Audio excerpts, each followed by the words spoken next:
સ્વાગત છે તમારું મમજ રસોઈમાં। આજે હું તમારી સાથે શેર કરીશ અળવી તથા નાગરવેલના પાનના ખડખડિયા અને ખંભાતના પ્રખ્યાત એવા અળવીના ખડખડિયા। જો તમને રેસીપી સારી લાગે તો લાઈક શેર અને સબસ્ક્રાઈબ કરજો અને મારો વિડીયો અંત સુધી જોજો। તો ચાલો આપણે તૈયારી કરીએ હવે ખડખડિયા ભજીયા બનાવવાની તૈયારી। તો એના માટે મેં 1 વાટકો ચણાનો લોટ લીધો છે, અડધો વાટકો ચોખાનો લોટ લીધો છે, લાલ મરચું પાવડર લીધો છે, અજમા લીધા છે, લીલા ધાણા લીધા છે અને હળદર, મીઠું, લીલા મરચાં કટ કરેલા, ખાંડ અને દહીં લીધું છે આપણે કઢી બનાવવા માટે, અને કેસપ લીધો છે સર્વ કરવા માટે, અને કઢી બનાવવા માટે રાઈ, જીરું અને હિંગ, અને આ પાણી અને તેલ, આટલી વસ્તુ લીધી છે। હવે આપણે શરૂઆત કરશું। સૌ પ્રથમ આપણે આ નાગરવેલના પાનને નસું। તો આ રીતે મેં અળવીના પાન લીધા છે અને આ નાગરવેલના પાન લીધા છે। આ ફ્રેશ નાગરવેલના પાન છે અને અળવીના પાન છે। અળવીને તો સૌ પ્રથમ આપણે આ અળવીના પત્તા લીધા છે તેને આ રીતે નસું કાઢી લઈશું। નસ બધી જાડી હોય આસ્તે આસ્તે આપણે આ નસ બધી ઉતારી લેવાની છે। તો બધા અળવીના પાનના મેં આ રીતે નસું કાઢી અને તૈયાર કરી લીધી છે। હવે તેને આપણે આવી રીતે કટ આપી દઈશું। તમને જેવડા મોટા ભાવે એવડા મોટા કરવાના। આ રીતના બધા આપણે કટ કરી લઈશું। જેમ નસું હોય એ સાઈડથી કટ કરવાનું। આ રીતના આપણા બધા કટ થઈ જાય। આપણે બધા પાનના એવા હવે કટ કરી લઈએ। એ જ રીતે આપણે આ નાગરવેલના પાન છે એના ડીટા કાપી લઈશું। આ રીતે આમ આપણે ડીટા કાપી લઈશું અને ચાંચ પણ કાપી લઈશું। તો આ રીતના આપણા નાગરવેલના પાન બધા તૈયાર કરી લઈશું।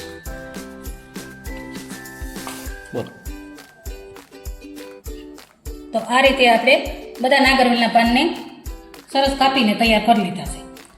હવે આપણે તો આ બધા પાન આપણે કટિંગ કરીને રેડી કરી રાખ્યા છે અને હવે આપણે બેટર બનાવશું ચણાના લોટનું। તો સૌ પ્રથમ આપણે 1 વાટકો ચણાનો લોટ લીધો છે, ત્યાર પછી અડધો વાટકો ચોખાનો લોટ લઈશું। 1 વાટકો ચણાનો લોટ હોય તેની સામે અડધો વાટકો ચોખાનો લોટ લેવાનો છે અને ખડખડિયા બને એનો અવાજ ખડખડ આવે એટલે એનું નામ ખડખડિયા પડ્યું છે। તો હવે આપણે તેમાં અજમા નાખીશું। 1 ચમચી જેટલા અજમા નાખી દઈશું।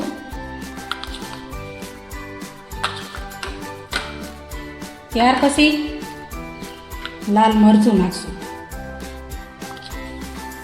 1 ચમચી લાલ મરચું પાવડર નાખી દઈશું અને હળદર પાવડર 1 ચપટી જ નાખશું અને થોડું મીઠું નાખીશું। 1 ચમચી જેટલું મીઠું નાખી દઈશું। હવે આપણે એને પાણીથી બેટર બનાવી દઈશું। ધીમું ધીમું પાણી નાખતું જવાનું છે, એકસાથે પાણી નથી નાખવાનું એટલે ગાંઠા ન રહી જાય એનું ધ્યાન રાખવાનું છે।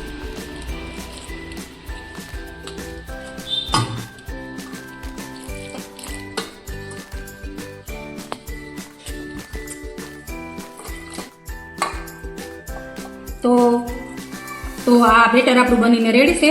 આ રીતની મેં કન્સિસ્ટન્સી રાખી છે, બસ આવું રાખવાનું છે। હવે આપણે કઢી બનાવવાની એટલે કે ચણાના લોટની ચટણી બનાવશું। એના માટે મેં આ બાઉલ લીધું છે, તેમાં 1 ચમચો ચણાનો લોટ લઈશું અને તેમાં 2 કપ જેટલું પાણી નાખી દઈશું। આટલું પાણી નાખી દઈશું, પછી વધઘટનું પાણી આપણે નાખીશું।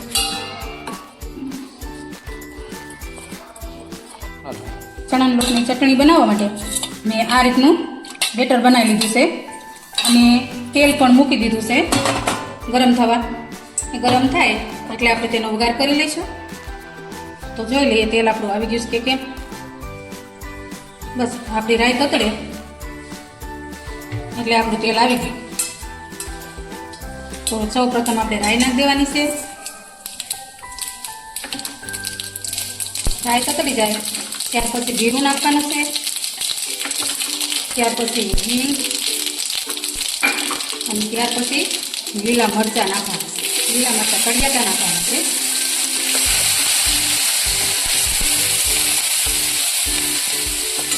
અને લીમડાના પાન નાખી દઈશું. આ રીતે લીમડાના પાનને બધું નાખી અને મિક્સ કરી દેવાનું છે. અને ત્યાર પછી આપણે આ જે ચણાના લોટનું બેટર બનાવ્યું છે તે આમાં ઉમેરી દઈશું. પછી જરૂર પડે એ પ્રમાણે આપણે પાણી નાખીશું. તો આપણી ચટણી આવી રીતની ઠીક થઈ ગઈ છે. હવે તેમાં આપણે હળદર નાખી દઈશું. થોડી હળદર નાખશું અને હજી થોડુંક પાણી નાખીશું.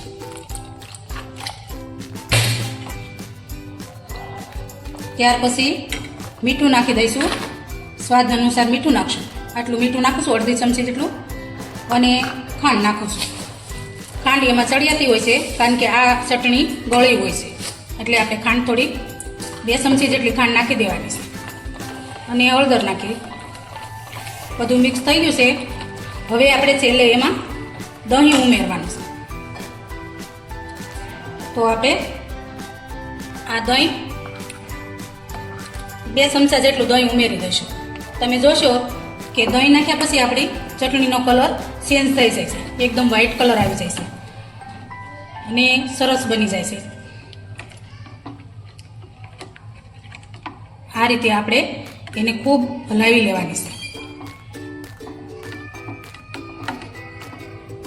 આ પકોડા માટેની ચટણી આપણી તૈયાર છે.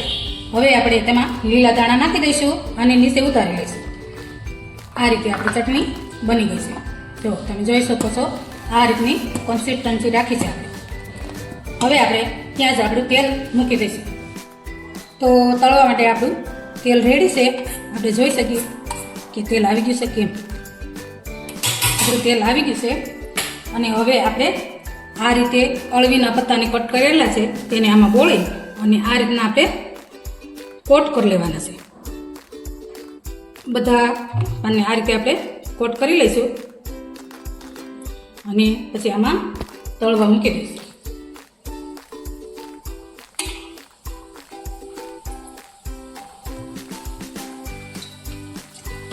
બરોબર ફૂલી જાય ત્યાર પછી ફેરવવાના છે. અત્યારે તાત્કાલિક ફેરવવાના નથી તો પૂરીની જેમ ફૂલી જાય છે. હવે આપણે એને ફેરવી લઈશું.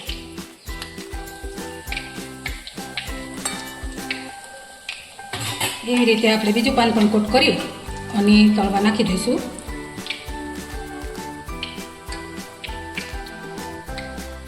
આખા પાનમાં કોટિંગ થઈ જવું જોઈએ.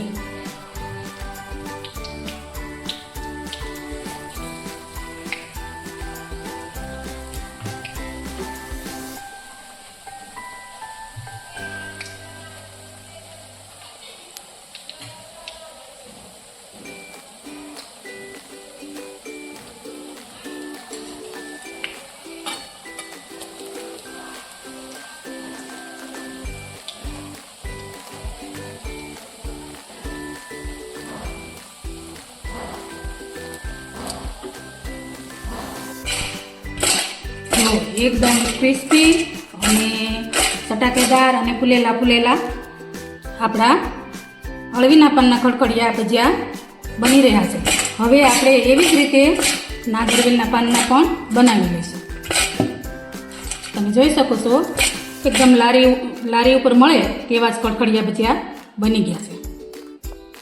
હવે એવી જ રીતે આપણે આ નાગરવેલના પાનને કોટ કરી અને એને પણ તેલમાં તળી લઈશું. આવી રીતે આપણે તેલમાં તળી લઈશું. એક પાન નાખશું.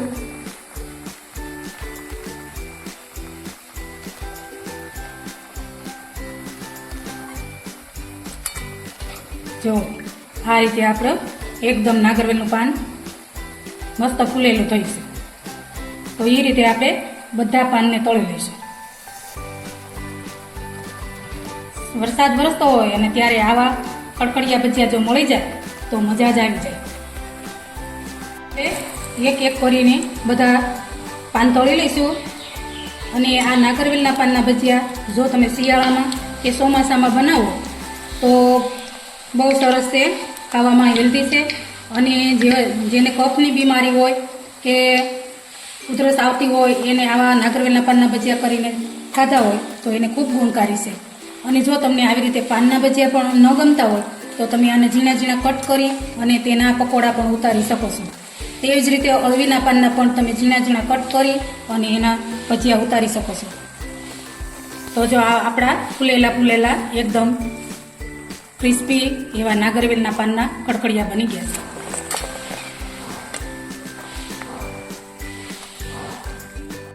હવે આપણા નાગરવેલના પાનના અને અળવીના પાનના ભજીયા બનીને રેડી છે. તો આપણે આ રીતે આપણે ગાર્નિશ કરી લઈશું, સર્વ કરી લઈશું.